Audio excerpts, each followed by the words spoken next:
श्री सद्गुरु महाराज की जय। अब माल्यार्पण हमारे प्रकाश बाबू कुछ बाबा को कर रहे हैं। श्री सद्गुरु महाराज की जय। श्री सद्गुरु महाराज की जय। सद्गुरु महाराज की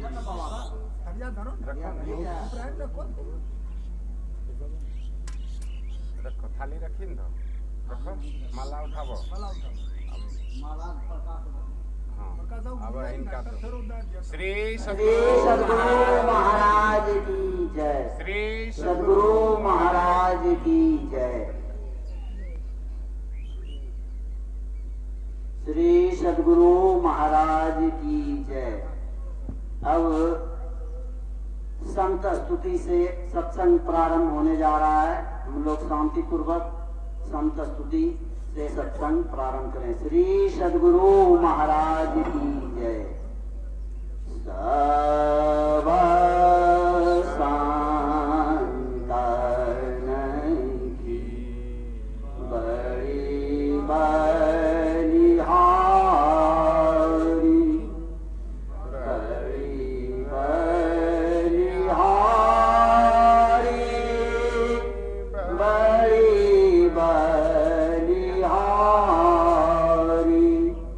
Shava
बोलिए प्रेम से श्री सद्गुरु महाराज की।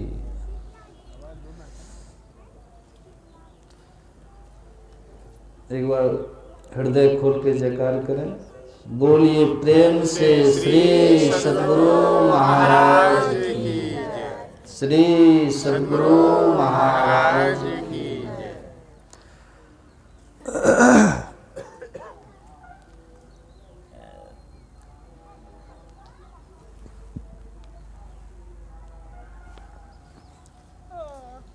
ध्येयं सदा परिभवग्नमभीष्टदोहम् तीर्थास्पदं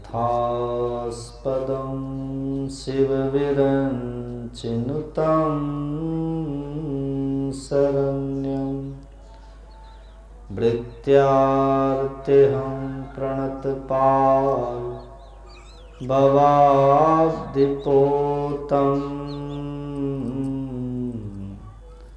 वन्दे महापुरुष ते चरणारविन्दम्।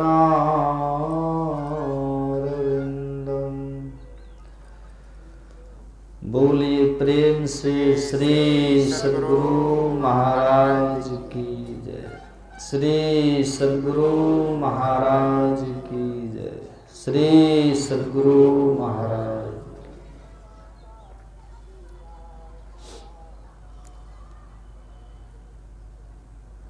इस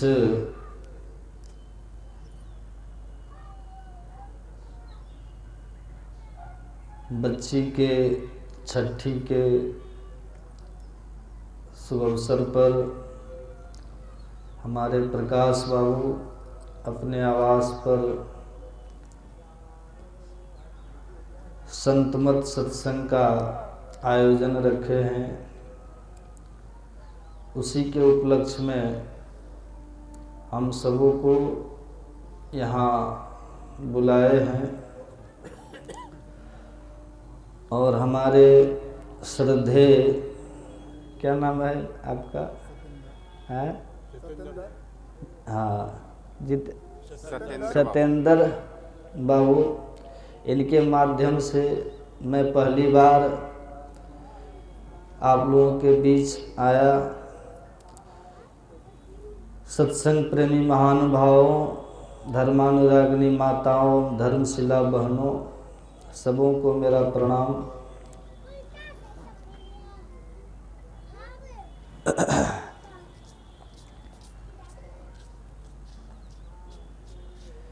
काग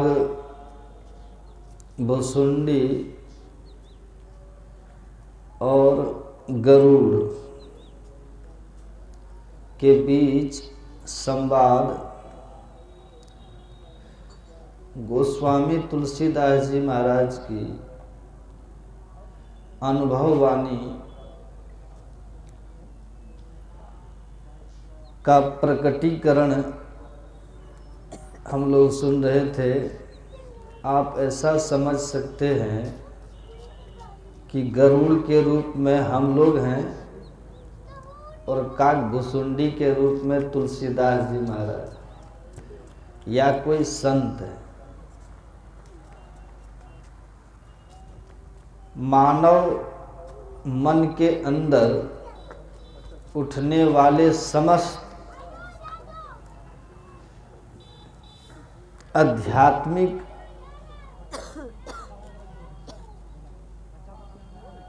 प्रश्नों के, शंकाओं के समाधान के लिए काग भुसुंडी गरुड़ संवाद गोस्वामी जी ने रामचरितमानस के उत्तर कांड में रखा है। हम लोग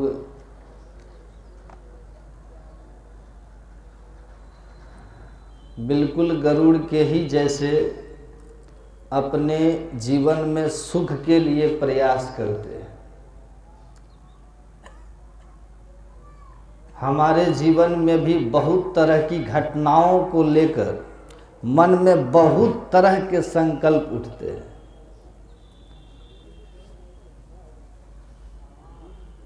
संदेह उठते हैं, भ्रम होते हैं।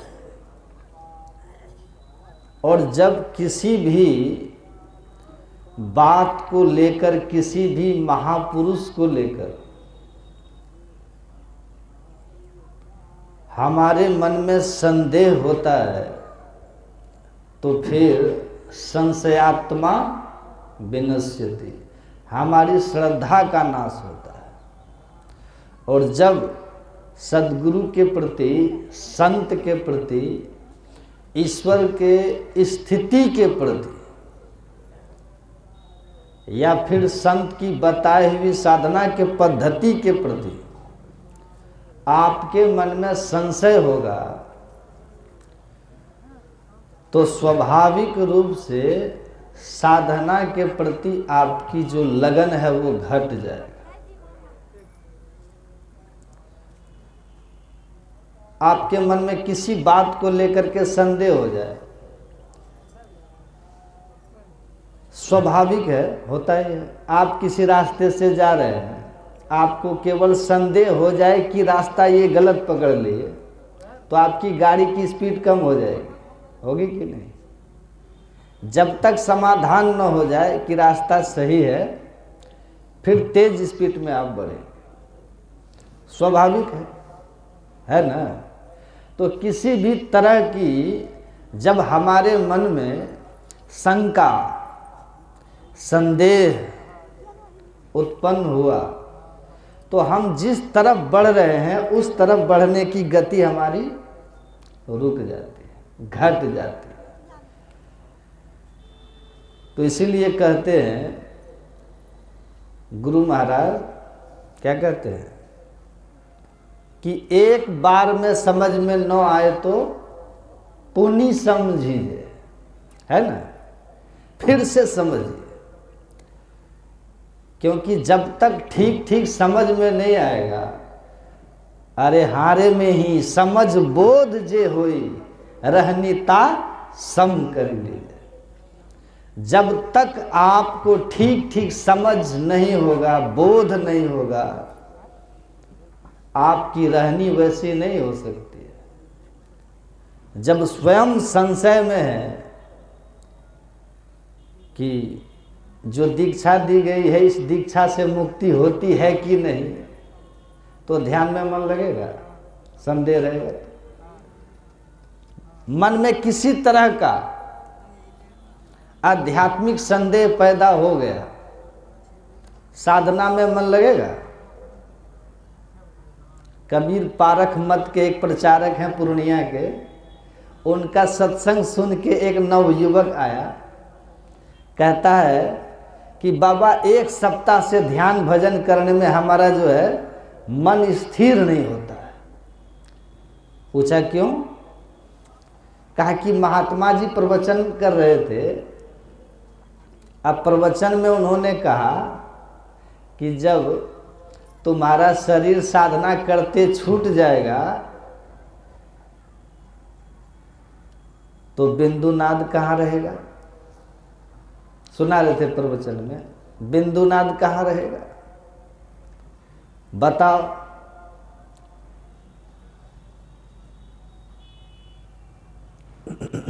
दूसरा प्रश्न, कहा कि देखो वेद में लिखा है आत्मैक बोध विनयन मुक्ति ही।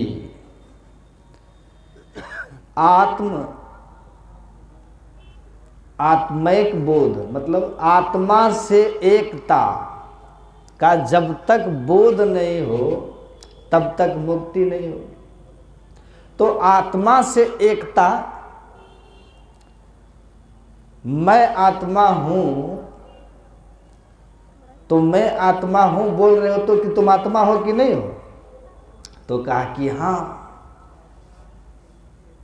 तो आत्मा जब तुम हो ही, तो फिर आत्मा से एकता क्या? सुनिएगा, समझिएगा क्या भाव है इसका। भाई मुझसे मेरी क्या एकता, मैं ही आत्मा हूं, तो मैं आत्मा हूं तो मुझसे मेरी क्या एकता होगी। तो आत्मिक बोध विनय न मुक्ति ही, अपने आप से क्या एकता, हम तो है ही एक। तुम बताओ। तो धर्मशास्त्र में जो इस तरह का लिखा है ना, ये बोलने के भाव में, बोलने के भाव में। इसीलिए जीवात्मा के ऊपर परमात्मा का जो बटखरा रख दिया गया है कि जीवात्मा परमात्मा का अंश है, अंश अंशी का जो एक खेल रख दिया गया, ये सही नहीं है। अयम आत्मा ब्रह्म, मैं आत्मा ही ब्रह्म, अयम आत्मा ब्रह्म, केवल कहने भर की बातें हैं सब। आत्मा ही ब्रह्म है, मैं आत्मा ही ब्रह्म हूं, अंश अंशी कुछ नहीं। तो हम बोले आपको क्या हो गया? कहा कि हम तो कंफ्यूज्ड हो गए हैं सुन के प्रवचन, कि देह छूटेगा तो बिंदु नाद कहाँ रहेगा। इस शरीर में जब सब विद्या है, सब ज्ञान है, बिंदु नाद सब है, और देह छूट गया, मुक्ति नहीं हुई, तो बिंदु नाद कहाँ रहेगा? तब हम इसी झंझट में हैं बाबा। और फिर मैं ही आत्मा हूं तो मुझसे क्या एकता? एकता क्या करनी है? फिर एकता कुछ नहीं रहेगी, असमनन द्वैतता कुछ नहीं रहेगी। द्वैतता है ही नहीं, मैं आत्मा हूं ही। सुनिए ध्यान से, मैं अपने को जान लेना। बात तो उसका सही था, उसका बात हमारे दिमाग में कंफ्यूज किया हुआ है। तो उनको समझाया, कहता 5-6 दिन से ध्यान नहीं कर पा रहा, बैठते हैं तो यही घूमता है दिमाग। तब उनको समझाया गया कि देखो, इसीलिए कहा जाता है कि हर किसी से रास्ता मत पूछिए, और नहीं तो रास्ता भटक भी जाइएगा, है कि नहीं? इस दुनिया में कोई अपने को अल्प ज्ञानी मानने को तैयार नहीं है। उसमें भी जो गुरु रूप में हो जाते हैं ना, वो मानने को तैयार रहेंगे। अल्प ज्ञानी ज्ञान पूर्ण नहीं है, लेकिन अपने को अल्प ज्ञानी मानने को तैयार नहीं है।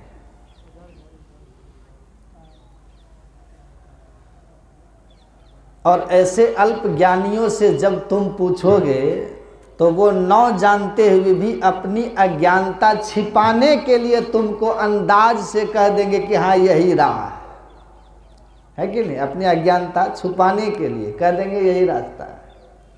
जानते नहीं है, लेकिन अपनी अज्ञानता प्रकट नहीं। रास्ता पूछिए गांव का, पहुंचा देगा शमशान घाट, क्योंकि जान नहीं रहा था, लेकिन अपनी अज्ञानता को स्वीकार भी करने को तैयार नहीं।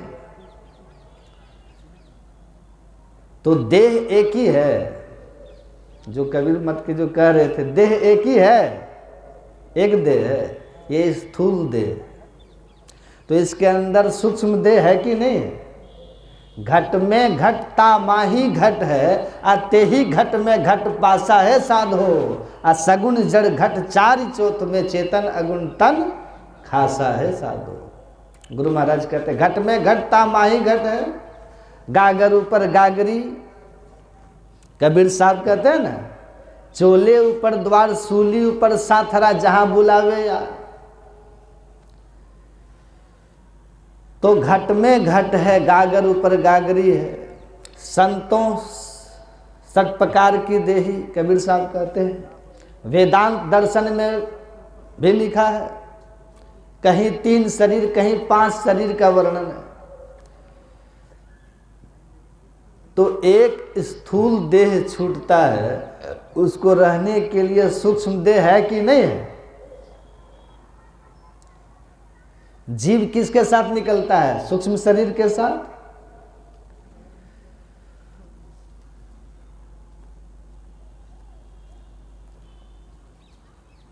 तो कहता है कि हाँ बाबा, ये तो हम उसको बताइए नहीं पाए कि सूक्ष्म शरीर भी है, कारण शरीर भी है।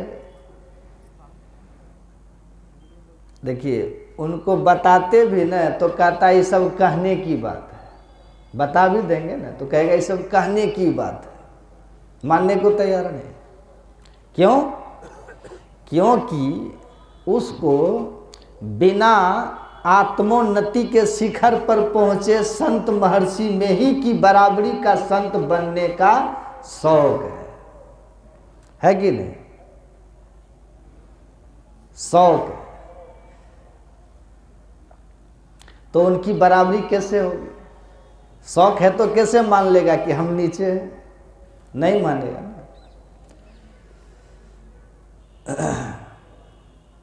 बहुत बिरला लोग होते हैं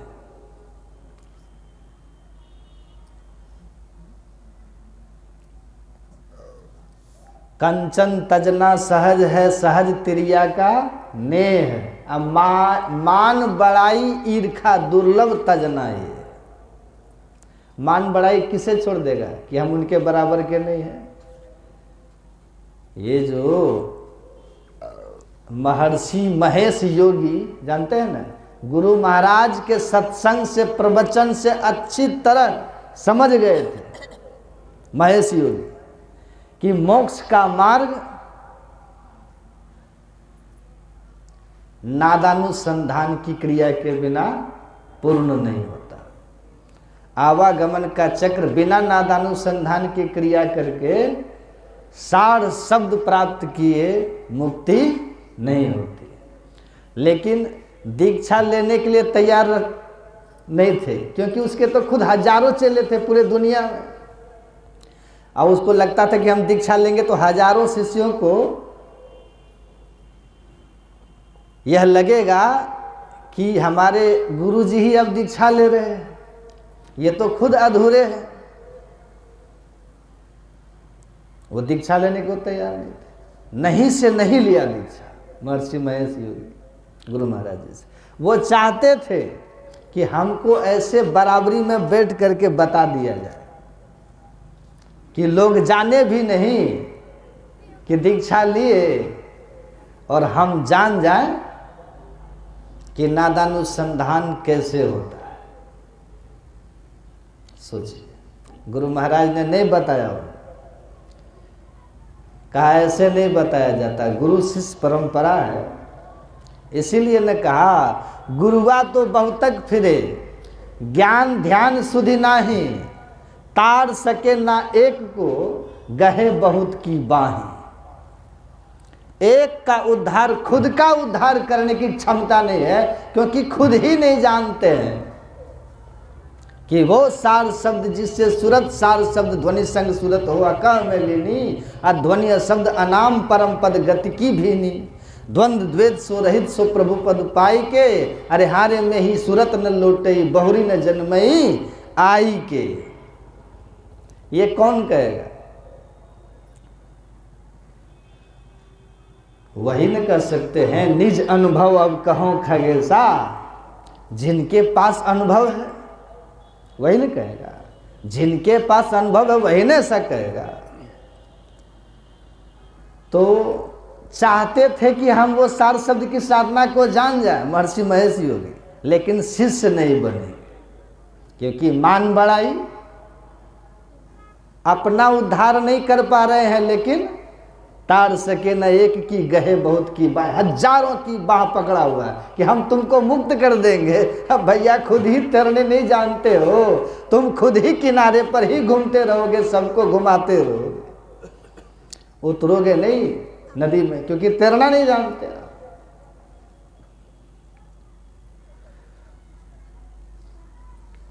तो उनको समझाया कि देखो तुम समझा भी दोगे ना तो वो नहीं मानेगा, क्योंकि उसके अंदर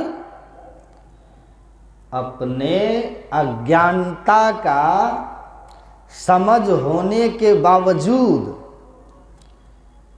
अपनी अज्ञानता का ठीक ठीक समझ होने के बावजूद, जब अपने आप में मान बढ़ाई की इच्छा प्रगाढ़ बनी हुई है तो वो स्वीकार नहीं करेगा अपनी अज्ञानता को। वो ज्ञानी है मुझसे सामने वाला, लेकिन सिर नहीं झुका सकता है। वो जानता है लेकिन सिर नहीं झुकाएगा। एक बहुत अच्छे प्रोफेसर 3 किताब लिखे हैं, 3 पुस्तक लिख चुके हैं। उनके पुस्तक को भारत के गृह मंत्री ने विमोचन किया है। और उनसे एक महात्मा जी की बात हुई तो वो कहते हैं कि आज तक कोई हमको नहीं मिला जिसको मुझे लगे कि ये गुरु बनाने लायक है। तो वो संत मत के महात्मा थे, उन्होंने कहा आपको लगेगा भी नहीं, आपको लगेगा भी नहीं कि कोई गुरु बनाने लायक है। स्वयं ईश्वर भी आके मनुष्य देह में खड़े हो जाए तब भी आपको ये नहीं लगेगा। कहा कि क्यों? तो संत ने कहा कि इसीलिए नहीं लगेगा कि आप अपने अंदर में मिथ्या ज्ञान के अहंकार को इतना मजबूती से पकड़े हुए हैं कि वो अहंकार आपको अपने से ज्ञानी आदमी को देखने नहीं देगा। पट्टी है, अहंकार की पट्टी बड़ी खराब होती है, वो झुकने नहीं देगा। इतना दिनों में आपको अपने से कोई ज्ञानी आदमी नहीं मिला, क्या बात कर रहे हो? ये तो आश्चर्य की बात है। एक नहीं मिले होंगे, हजारों मिले होंगे, लेकिन अहंकार की पट्टी झुकने नहीं देगा। वेदांत में एक श्लोक आता है, ध्यान से सुनिए। अहंकारम धियो भूते नैव सुत्तम प्रबोधय प्राप्ते तु परानंदे नौ त्वं नाहम नायम जगत। अहंकार विवेक को कह रहा है, सुनिए, बुद्धि से कह रहा है अहंकार। सुनो, अहंकार बुद्धि को कह रहा है सोए हुए ज्ञान को जगने मत दो, तुम अपने अंदर के विवेक को जगने मत दो। क्यों?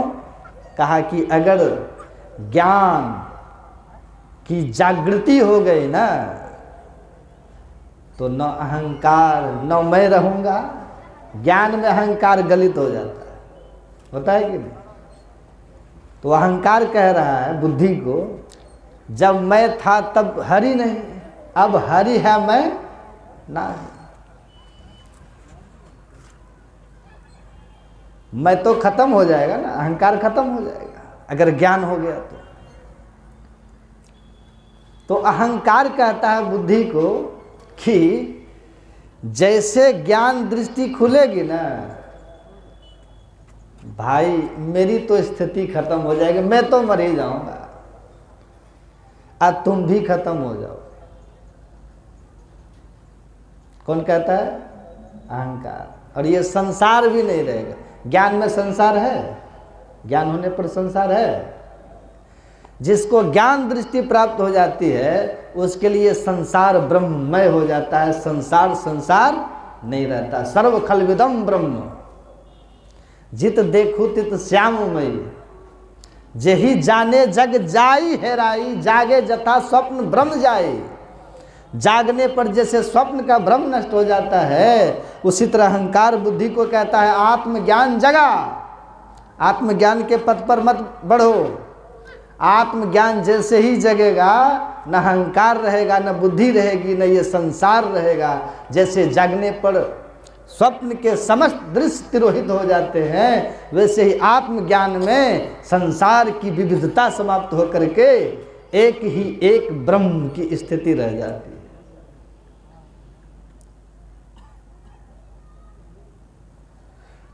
तो अहंकार आपका बहुत बढ़ा हुआ, ये बढ़ा हुआ अहंकार आपको अपने से विशेष ज्ञानी किसी को मिल जाने पर भी मानने को तैयार नहीं होगा, क्योंकि ज्ञानी हमसे कोई विशेष है इस बात को मानने पर सिर झुकाना पड़ेगा, और आप किसी के आगे झुकने वाले नहीं, क्योंकि अहंकार है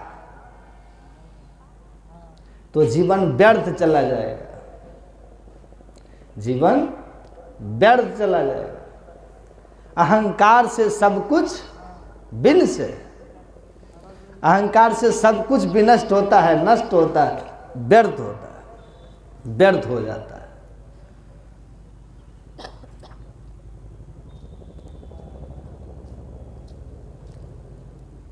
पहला कि बिंदु नाद कहाँ रहेगा, तो भाई सूक्ष्म शरीर है, कारण शरीर है, महाकारण शरीर है, केवल शरीर है ना। कैवल्य में कौन सा शब्द रहता है, सार शब्द रहता है ना, नाद रहता है ना, निर्गुण नाद रहता है कि नहीं रहता है। निःशब्दम परमम पदम में जाकर के शब्द का लय होता है, परम धाम में, तो रहेगा कि नहीं रहेगा। ये धर्म स्वरूप जी है ना, उन्हीं के प्रवचन में वो सुनाया था कि वही बोले थे। और दूसरा प्रश्न क्या था जानते हैं, आत्मिक विनय, आत्मिक बोध विनय न मुक्ति, आत्मिक बोध विनय न मुक्ति। आत्मिक, आत्मा से एकता की बोध हुए बिना मुक्ति नहीं हो सकती। ध्यान भटकाइए मत। तो कहा कि मैं आत्मा ही हूं, तो आत्मा से एकता की बोध क्या है, बोला यही जैसे पढ़ लिए आत्मिक बोध, तो मैं आत्मा हूं, तो मैं आत्मा हूं ही, मुझसे मेरी, फिर मुझसे एकता के क्या बात है, मिलन किसका किससे होगा, मैं हूं ही। तो यहां आत्मिक शब्द है, इसी ऐसे ही शब्दों को ग्रंथों में पढ़ करके महर्षि जी ने लिख दिया है। वो कह रहे थे कि एकता जब होगी आत्मा और परमात्मा की, तभी जीव का कल्याण होगा। वो लोग परमात्मा को नहीं मानते। देखिए पहली बात सुनिएगा, उपनिषद में आत्मा शब्द का ही प्रयोग हुआ है, परमात्मा शब्द का प्रयोग नहीं हुआ है उपनिषद में। और हमारे गुरु महाराज ने इसका स्पष्टीकरण भी दिया है। क्या दिया है कि आकाश आकाश है, जब बीच में पर्दा आता है, ये पर्दा, तो पर्दे के नीचे के आकाश को उस आकाश से भिन्न करने के लिए एक उपाधि दी जाती है, पटाकाश का, है ना। ये क्या है, पर्दे के नीचे का आकाश, पटाकाश, पर्दे में आबद्ध आकाश, ये पटाकाश। जब ये पटाकाश हो गया तो इस आकाश के परे का जो आकाश है उसको मधाकाश कहा जाता है। क्या कहा जाता है। और जब पर्दा नहीं है तो केवल आकाश है ना। जब जीव के ऊपर जो अंधकार प्रकाश और शब्द के पर्दा है, परमात्मा के जिस अंश पर अंधकार प्रकाश और शब्द का आवरण है उसको जीवात्मा कहते है ना। जिस पर आवरण नहीं है उसको परमात्मा कहते। जिस जीव के ऊपर से अंधकार प्रकाश शब्द का आवरण हट गया, वह जीव पीप से एक हो गया, तो उसके लिए परमात्मा कहने की क्या जरूरत है। आत्मा ही आत्मा है। समझ में आया। आत्मा क्षेत्रज्ञ इति युक्ता संयुक्ता प्राकृते गुण तरेव तु विनुर्मुक्ता परमात्मेति जायत। आत्मा आकाश, उस पर प्रकृति के आवरण आ गए तो जीव हो गया। ये अब प्रकृति का आवरण छूट गया तो शिव हो गया। जीवा शिवा शिवा जीवा स जीवा केवलो शिवा तुषा बद्धो गृहिष्यात् तुषा भावे न तंडुल। जीवात्म प्रभु का अंश है, जस अंश नभ को देखिए। घट मट प्रपंचन जब मिटे नहीं अंश कहना चाहिए। अंश अंशी, अंश और अंशी वास्तविक नहीं है, लेकिन माया के आवरण के कारण अंश अंशी का भेद हुआ। आवरण गिर जाएगा, अंश अंशी समाप्त हो जाएगा, फिर द्वैतता नहीं कुछ रहेगी, द्वैत खत्म हो गया। तो आवरण के कारण अंश अंशी है, और आवरण गिरा करके एकता की अनुभूति करनी है कि हम एक ही एक हैं। ये आवरण के कारण द्वैत भाव था। शंकराचार्य जी कहते हैं आत्मा तु सततम प्राप्त प्राप्तवत अविद्या तन्नाश प्राप्तवत भाति स्वः कंठे भरणम यथा। कहते हैं आत्मा तो सबको हथेली में प्राप्त है। शंकराचार्य कहते हैं आत्मा तो हथेली में प्राप्त है, ईश्वर हथेली में प्राप्त है।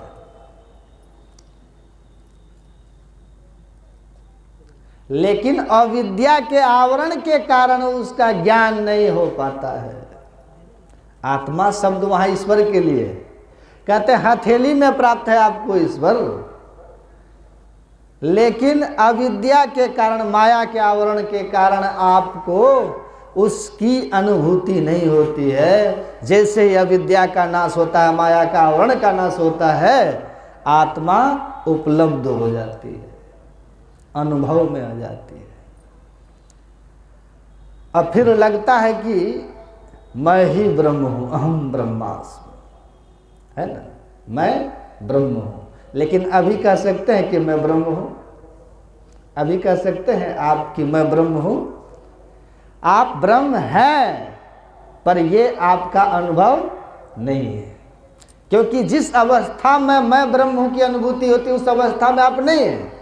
आप तो सपने में कोई व्यक्ति है, गोस्वामी जी लिखते हैं ना, लक्ष्मण गुहनिषाद के संवाद में है ना, कि एक भिखारी स्वप्न देखता है कि मैं राजा हो गया, और राजा स्वप्न देखता है कि मैं भिखारी हो गया। जागिए, तब क्या हुआ? जब जगे तो राजा को लाभानी कुछ नहीं। सूरदास वही तो कहते हैं, सपने में ही नारी को भ्रम भय बालक कहीं है रायो, और जागे लखियो जो कहते हो है ना कहीं गयो ना आयो। नारी स्वप्न में देख रही है कि मेरा बच्चा खो गया है, तो परेशान है, जगती है तो देखती है कि बच्चा गोद ही में है, लेकिन कब देखती है बच्चा गोद में है? जब स्वप्न टूटता है। स्वप्न कब मिटा? जागृत में कब आए? स्वप्न और जागृत के बीच में कुछ है ना। क्या हुआ था? अंदर में कुछ हुआ था कि नहीं हुआ था? जागृत अवस्था में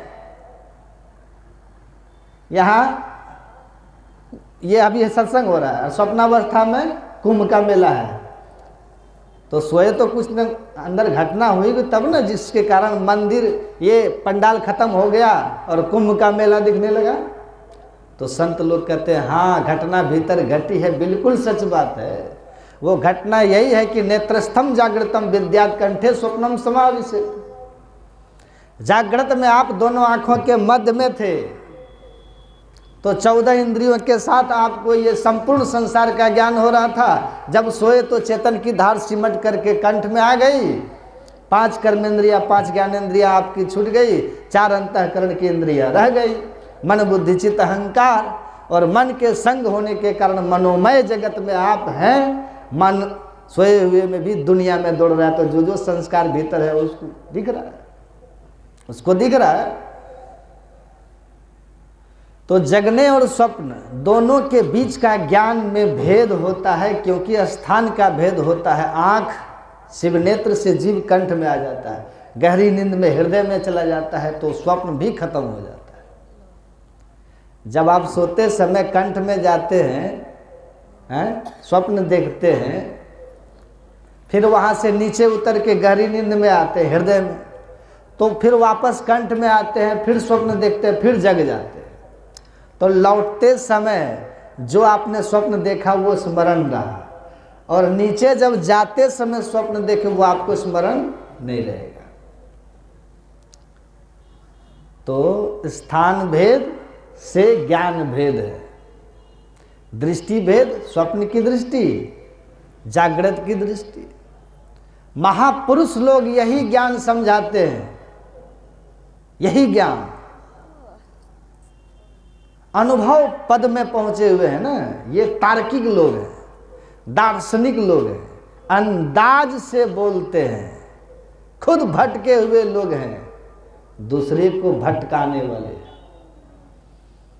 कि आत्मा से एकता क्या होगी? अरे आवरण हटेगा तो एकता की अनुभूति होगी ना। अब बताइए कि आत्मा से एकता कैसे नहीं होगी? होगी कि नहीं? आवरण भेद से उपाधि भेद है कि नहीं है? उपाधि मिट जाएगी, आवरण मिट जाएगा, उपाधि मिट जाएगी। मैं परमात्मा हूं लेकिन आवरण ने मुझे जीव बनाया। मैं चावल हूं लेकिन आवरण ने मुझे धान बना दिया। यही तो स्वातेश्वर उपनिषद कहता है कि जो जीव है वही शिव है, जो शिव है वही जीव है। तो अंतर क्या है? तो तुषा भावे न तुषा बद्धो गृहिष्या तुषा भावे न तंडुलः। कहा चावल और धान में क्या अंतर है? जो चावल है वही धान है, जो धान है वही चावल है। तो भाई नाम अलग अलग क्यों है? कहा कि जिस पर आवरण है वो छिलका है, वो धान है, जिस पर छिलका नहीं वो चावल है। लेकिन छिलका तो है, छिलका मिटेगा तो एकता होगी। तो ये छिलका अविद्या है, ये छिलका माया है, ये छिलका आवरण है जिसको अंधकार प्रकाश और शब्द कहते हैं। इसको गिराना होगा। अनुभव पद में पहुंचे हुए ऋषि का ज्ञान है। एक व्यक्ति कहते हैं खूब अध्ययन करते हैं बाबा, ध्यान भी करते हैं, लेकिन मन में कोई न कोई शंका आ ही जाता है, कोई न कोई शंका, कोई न कोई संदेह, शास्त्र को लेके, संतवाणी को लेके, साधना को लेकर के मन में आ ही जाता है। अगर नहीं आए तो गुरु की क्या जरूरत है? उनको बोला गया गुरु की जरूरत क्या है? एक दिन स्कूल गए और काम हो गया है? जैसे पहला दूसरा तीसरा क्लास होता है वैसे साधक का क्लास होता है। जैसे जैसे ऊपर क्लास में जाओगे वैसे वैसे कठिन कठिन भीतर में आध्यात्मिक अनुभूतियां आएंगी और आपको संशय होगा कि जो देखे वो सही है कि भ्रम है, जो सुने वो ठीक था कि कोई भ्रम था। मेरा देखना और सुनना ठीक दिशा में है या नहीं है, या कोई भ्रम है या कोई माया जाल है। तब न कहते हैं कि गुरु से जाके पूछ लेना, अंदर में कुछ अनुभव आए तो समझ लेना कि ठीक है कि नहीं है। यह संशय आपका रहेगा। कब तक रहेगा? तब तक रहेगा निज में तुम में भेद बुद्धि को जो सकते हैं मिटा, तुम वही वह तुम ही में ही प्रश्न पुनि रहते नहीं। प्रश्न उस दिन भीतर से समाप्त होगा, संशय उस दिन आपका पूरी तरह समाप्त हो जाएगा जब आप में और परमात्मा में भेद जो है समाप्त हो जाएगा, भेद बुद्धि समाप्त हो जाएगी, द्वैतता नहीं कुछ रहेगी। हम प्रभु प्रभु हम एक ही होई, द्वंद्व और द्वैत रहे नहीं कोई। द्वंद्व और द्वैत कब खत्म होगा? संशय कब खत्म होगा? हम प्रभु प्रभु हम एक ही होई। गुरु महाराज बार बार कहते हैं कि मैं संत उसको मानता हूं जो उपनिषद के इस वाक्य की स्थिति में है। कौन से वाक्य की? विद्यते हृदय ग्रंथि छिद्यन्ते सर्व संशया छियन्ते चास्य कर्माणि तस्मिन् दृष्टे परावरे। जिसने अपने अंदर के जड़ चेतन की ग्रंथि को खोल लिया, जड़ से परे चेतन और चेतन से परे चैतन्य चैतन्य, परे से परे, दो बार कहा परे से परे, परे से परे, जड़ से परे चेतन, अचेतन से परे चेतनस्य चैतन्य, तो परे से परे। उस परमात्मा को जो जान लेता है जड़ चेतन की ग्रंथि खोलकर, उसके सारे संशय नष्ट हो जाते हैं, सारे कर्म बंधन छिन्न भिन्न हो जाते हैं, वह स्वयं में ईश्वर हो जाता है। कह दरिया जिन केवल जाना, सोई नर साहिब पहचाना। बिना चैतन्य की अवस्था, बिना कैवल्य दशा में पहुंचे हुए, बिना आत्मस्थित हुए कोई परमात्मा को नहीं पहचान सकता। और ऐसा हुए बिना उसके संशयों का समन दमन नहीं हो सकता। कुछ न कुछ संशय रहेगा, है ना। तेग बहादुर जी महाराज के गले पर तलवार रख दी गई और कहा कि धर्मांतरण करा लो या गर्दन दे दो। तेग बहादुर ने कहा गर्दन आप काट सकते हैं, इस गर्दन के कटने से मैं कटने वाला नहीं हूं, मैं गर्दन से भिन्न हूं, शरीर से भिन्न हूं। उनको कोई संशय नहीं था, क्योंकि शरीर से अपने आप को, सारे जड़ शरीरों से अपने को निकाल कर कैवल्य दशा में ले जा करके साहब हूं मैं, ब्रह्म हूं मैं, अविनाशी हूं, वो अनुभव कर लिए थे। इसलिए जब मैं अविनाशी हूं तो तलवार से क्या डरना है। जिसके अनुभव में आ गया, नैनन छिदंति शस्त्राणि नैनन दहति पावका अनैनन चलन क्लेदंत्यापो नैनन शोष्यति मारुतः, कि न मैं तलवार से कटने वाला हूं, न आग से जलने वाला हूं, न पानी से भीगने, न हवा से सूखने वाला। तो उसको तलवार से डरा सकेंगे आप? नहीं डरा सकते ना। क्यों डरेगा वो नहीं डरेगा।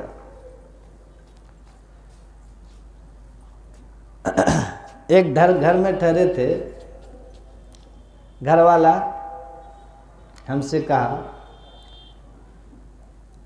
कि यही शाम के समय, एक दिन जब उस घर में रह गए, दूसरे दिन कहा कि बाबा जिस घर में आप, इस घर में 4-5 महीने से कोई नहीं रहता है। हम बोले क्यों? बोला कि जो रहता है सब बोलता है कि इसमें प्रेत दावता है, प्रेत दावता है। तो हम आपको नहीं बताए, हम आपको नहीं बताए कि कहीं आप भी डर के कहीं नहीं रहेंगे। तो हम बोले कि हम तो रहे, हमको तो प्रेत नहीं दबा, प्रेत तो हमको नहीं दबा।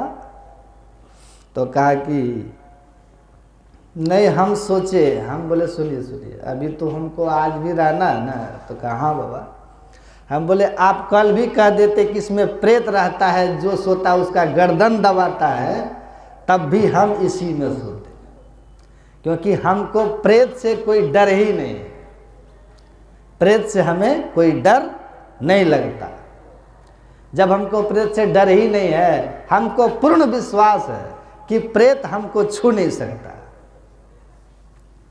कोई संशय इसमें हमको नहीं। होता में ही शंका न रही, सत सत्य कहा सत संतों ने। जैसे हमारे गुरु महाराज कहते हैं ना कि संत मत की बताई सदयुक्ति, मानस जप मानस ध्यान, बिंदु और नाद ध्यान की साधना से जीव के माइक आवरण गिरते हैं, परमात्मा से उसकी एकता होती है और उसके सारे जीवन वह मुक्ति को प्राप्त कर लेता है। इस साधना को लेकर मेरे मन में अब कोई संशय नहीं है। सत संतन की सदयुक्ति यही से भव बंधन दूर सही, होता में ही शंका न रही। सत्य सत्य कहा सत संतों ने सत्य सत्य कहा। क्यों? क्योंकि कौन कहेगा कि सत्य सत्य कहा सत संतों ने? मैं गवाही दे रहा हूँ संतन की, कहूँ साची साकी, वे कहते जो देखे आखी। गुरु अर्जुन देव कहते हैं संत महापुरुष जो बोलते हैं वो सत्य बोलते हैं, उनके ज्ञान की मैं गवाही दे रहा हूँ। तो गवाही कौन देता है? आप जाइएगा अदालत में, कहिएगा हम सुने हैं, तो आपको जज कहेगा भगाओ इसको। सुना हुआ आदमी गवाह नहीं होता। साखी आँखी ज्ञान की, साखी कौन होगा? गवाही कौन होगा? आई विटनेस। मैं उस घटनाक्रम का प्रत्यक्षदर्शी हूं, मैं वहाँ था, मैंने देखा है, ऐसा ऐसा हुआ। आई विटनेस कहा जाता है गवाह। Court is not believing on here से, जाइएगा कानून की किताब में लिखा हुआ। कोर्ट सुनी सुनाई बातों की गवाही स्वीकार नहीं करता। You have to be eyewitness of the incident spot. आपको घटना स्थल पर प्रत्यक्ष होना होगा। प्रत्यक्षदर्शी है घटना के, तब आप गवाह हो सकते हैं। गुरु अर्जुन देव कहते हैं मैं गवाही देता हूं कि संत ने जो कुछ कहा है वो सत्य कहा है, एक बात झूठ नहीं है।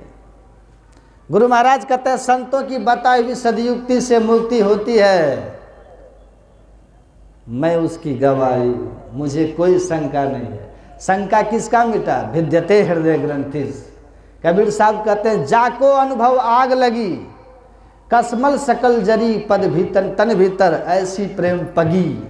बिनु मसी लिखे कलम बिनु कागद आगम निगम तत्सारा। प्रेम रूपिणी भेद विचारो ब्रह्म विचारो। प्रेम रूपिणी भेद विचारो ज्ञान रतन की धारा। कबीर साहब कहते हैं जिसको अनुभव की आग लग गई, अनुभव का मतलब ईश्वर के होने का प्रत्यक्षानुभूति हो गई, आत्मदृष्टि हो गई। जब निज ज्ञान गमी कर पेखे अविगत ज्योत दृष्टि में देखे। यह कोई गुरु ज्ञानी जाने शब्द अनाहत आप ही सूझे। अनहद की धुन करे विचारा ब्रह्म ज्योति होए उजियारा। जो अंतर्दृष्टि अंतर ज्योति प्राप्त करके दिव्य दृष्टि प्राप्त किया, स्वर्ग और नरक सूक्ष्म जगत होने का प्रत्यक्षदर्शी होगा कि हाँ स्वर्ग भी होता है, नरक भी होता है, सूक्ष्म लोक भी है, जहाँ जीव अपने कर्मानुसार जाकर के पाप पुण्य का फल भोगता है। आत्मदृष्टि जब होती है तो अविगत ज्योति परमात्मा, सर्वव्यापक परमात्मा का कन कन में प्रत्यक्ष दर्शन करता है आत्मदृष्टि से। जिसकी आत्मदृष्टि हो जाती है उसके लिए यहाँ से वहाँ तक की संपूर्ण यात्रा प्रत्यक्ष है। कबीर साहब कहते हैं जिसको अनुभव की आग लग गई, उसके अंदर काम क्रोध लोभ मोह मद मात्सर्य ईर्ष्या द्वेष के समस्त कसमल जल के खाक हो गए। सट विकार जित अनग अकामा अचल अकिंचन सुचि सुख धामा। निज अनुभव अब कहो खगेसा बिनु हरि भजन न जाहि कलेसा। कागभुसुंडी यही तो कहते हैं निज अनुभव कह रहा हूं, हरि का भजन करके सारे जीवन के दुख द्वंद्व समाप्त हो जाते हैं। जीव के जीवन में कोई दुख नहीं रहता ईश्वर भक्ति करने से। कौन जो जहाँ जन्मे उनाही मैं खगेश भ्रमी भ्रमी जग माही। करो थके हूँ करो कोटि कर्म गोसाई सुखी न भयऊं अब ही के नाई। कहते कौन ऐसी जोनी है जिसमें मेरा जन्म नहीं हुआ।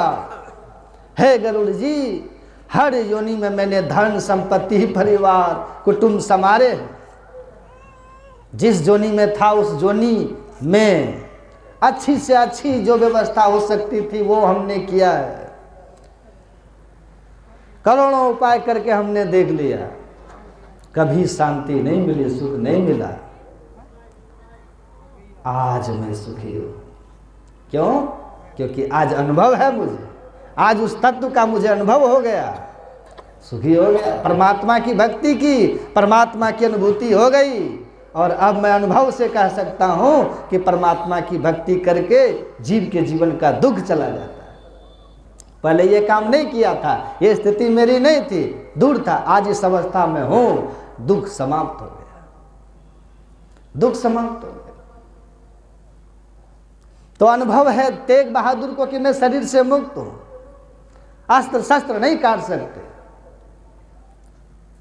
उनकी गर्दन को काट लिया गया, समझौता किया, वो सत्य से नहीं डिगे, डिगने का सवाल ही नहीं था, सवाल ही नहीं था। हम लोगों का ज्ञान अभी श्रवण और मनन में, किसी का थोड़ा निधि ध्यासन में है ना, अनुभव में नहीं आया है। इसीलिए तलवार दिखाने के बाद हम 19-20 हो जाते हैं। हम आत्मा है, लेकिन अनुभव नहीं।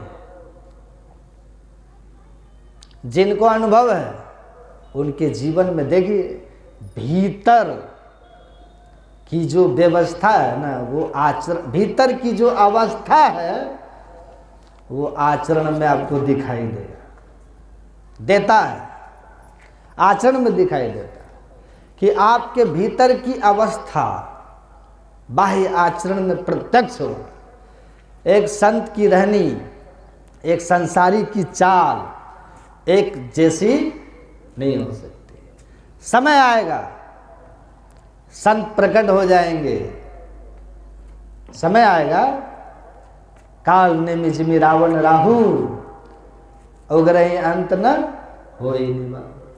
समय आएगा, परीक्षा की जब घड़ी आएगी, कांच और हीरे की परख हो जाएगी। अनुभव आचरण में आ ही जाता है। एक बड़े ऊंचे दर्जे के जौहरी थे, जौहरी समझते हैं? हीरा बनाने का, काटने का, तराशने का काम गुजरात में बहुत होता है, सूरत में। उधर अपने बहुत सत्संगी है, बहुत अमीर अमीर, मिल के मालिक, बड़े बड़े लोग। मैं गया हूँ, जाता हूँ, बुलाते हैं। हीरा जो है देखने में शीशा जैसा ही लगता है। हम कंपनी भी गए, हीरा कंपनी, खूब तराशा हुआ हीरा, खूब तराशा हुआ शीशा, बड़ा मुश्किल होता है। जिनको नहीं परख है वो ठगे जाएंगे। एक बड़ा प्रसिद्ध जौहरी था, एक शीशे को ऐसा तराशा कि बिल्कुल हीरे जैसा कर दिया शीशे को। और हीरा और शीशा दोनों लेकर के एक राजा के दरबार में गया और कहा कि मैंने सुना है आपके दरबार में 9 रत्न रहते। विक्रमादित्य के दरबार में 9 रत्न रहते थे ना, जिसमें कालिदास भी थे, बड़ा मिहिल थे, तेलानी थे, कौन कौन थे। कहा कि इसमें एक असली हीरा है और एक नकली हीरा है, दोनों। आपको दरबार के कोई भी दरबारी परख के बता दे कि कौन असली और कौन नकली है। सकारण उत्तर दो कि असली कौन और नकली कौन। सब नवरत्न लोग जो थे एक एक करके हाथ में लेके देख रहे हैं हीरा को, किसी को समझ में नहीं आ रहा है। राजा ने कहा, भाई बताओ तो सही। कहा महाराज ऐसा हो बहू एंगल और कोण दे करके चमकाया है कि इस पता ही नहीं, समझ में नहीं आ रहा है कि असली कौन है नकली कौन। एक उस राजा के दरबार में सूरदास थे। कौन थे? कहा जरा हमको भी दीजिए देखने, हमको भी देखे दीजिए, हम देखें। नवरत्न कहते हैं, ज्ञान का अहंकार होता है ना, नवरत्न। जब अंतर में आपको कुछ नहीं मिला ना, शास्त्र को पढ़ लिए हैं केवल, तो वो भी अहंकार हो जाता है, ज्ञानी होने का भ्रम हो जाता है ना, भ्रम हो जाता है। तो ज्ञानी का भ्रम था। कहा कि आंख वाले हम जैसे विद्वान लोग, पारखी लोग परख नहीं पा रहे कि क्या असली कौन और नकली कौन। तो आप बिन आंख वाला अंधा क्या परखिएगा। तो उसने कहा, सूरदास ने, कि कोई बात नहीं, तुम हार गए तो हम ट्राई कर लेते हैं। ये तो ऐसा ज्ञान है कि उल्टा कोई वेद बुरला बूझे, अब पानी में आग लगे अंधे को सूझे। हैं? ये तो पानी में आग लगा अंधे को सूझे, है ना। आंख खोल के घूमते रहोगे तो चलते ने बाट न पाई, बैठे ने रास्ता काटा। ये तो ऐसा है कि जो बैठा रास्ता काट लिया, जो चलता रहा उसको ईश्वर के यहाँ जाने का रास्ता ही नहीं मिला। है कुछ रहनी गहनी की बाता, बैठा रहे चला पुण्य जाता। जो बैठा वही चलेगा। मन की चंचलता जब तक बनी हुई है, शरीर से तीर्थ धाम भटक रहे हैं, परमात्मा के यहाँ जाने का राह नहीं मिलेगा। शरीर बैठ गया, तन थिर हो गया, और मन थिर हो गया, सूरत निरथिर होए, कह कबीर वो पलक को कलप न पावे को। यहाँ तो बैठना है, मन को बैठाना है। बंद कर पलकों कर मन की छटपट अंतरे, अब मध्य सन्मुख बिंदु जल के लख लेता से पंथ रे। खटपत्ती हु के पार में जाने का असल यही पंथ रे, माया की लटपट सब छूटे यही राह कहे सब संत रे। यहाँ तो जो बैठा, मन को बैठाया, दृष्टि की युगल धारों को गुरु निर्दिष्ट स्थान पर केंद्रित भूत किया, वहीं से बिंदु दिखा जहां से परमात्मा की ओर जाने का, सिंधु की ओर जाने का रास्ता मिल गया। और जो नहीं बैठा, कोई ध्यावत है मथुरा नगरी, कोई जाए बनारस बास करे, उसको कुछ नहीं मिला, रास्ता ही नहीं मिला। तो सूरदास ने कहा कि ये तो भाई उल्टा ज्ञान है, ये उल्टा वेद, ये उल्टा भेद है ईश्वर का, कोई बिरला बूझे। ये बिरला कोई बूझता है। पानी में आग लगे अंधे को सूझे, पानी में आग लगती है और अंधे को दिखता है, यही तो ज्ञान है परमात्मा का। अंधा कौन? जो आंख बंद कर लिया, बंद कराए पलक पट को, कहे बाहर में तुम मत भटको। पलक पट बंद करवा दिया तो अब संसार के लिए अंधे न हो गए हम। जिसको आंख नहीं है उसको दिखाई नहीं देता। आप भी आंख बंद कर लिए तो आपको भी दिखाई नहीं दे रहा है, देगा। लेकिन गुरु की युक्ति से जो आंख बंद करके मंत्र जप और मानस ध्यान के बाद दोनों दृष्टि की धारों को एक करता है, उसके अंदर में अंतः प्रकाश होता है। इस तरह आंख बंद करके ठीक निर्दिष्ट स्थान पर लगातार देखते रहने वाले का मेरी नजर में मोती आया है, प्रकाश आता है। पानी में आग लगे, आग पानी में लगती है। यहाँ पानी कहने का भाव क्या है? हमारी जो अंदर में शक्ति है, शुक्र की शक्ति है, शुक्र, वो शक्ति जब हमारी ऊर्ध्वमुखी होती है, ऊपर की ओर होती है, तभी हमारे अंदर में प्रकाश प्रकट होता है।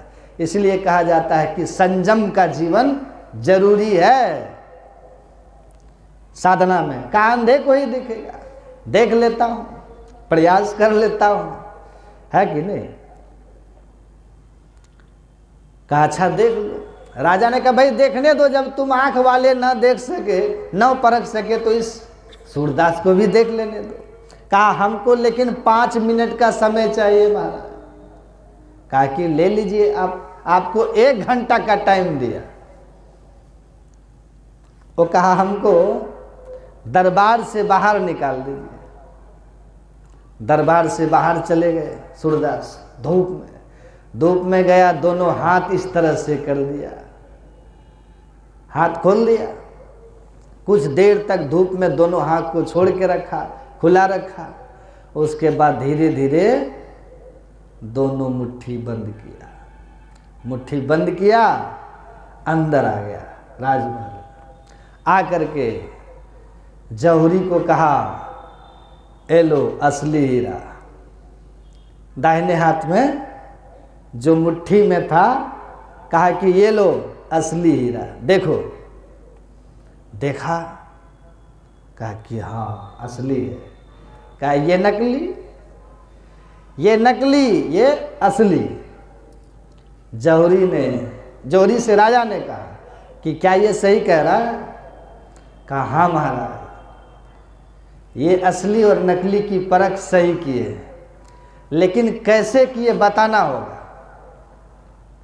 अंदाज से भी तो हो जाएगा, लड़ गया 50-50, लेकिन आपने परखा कैसे महाराज? इतना विश्वास पूर्वक, लो ये असली, ये रहा नकली।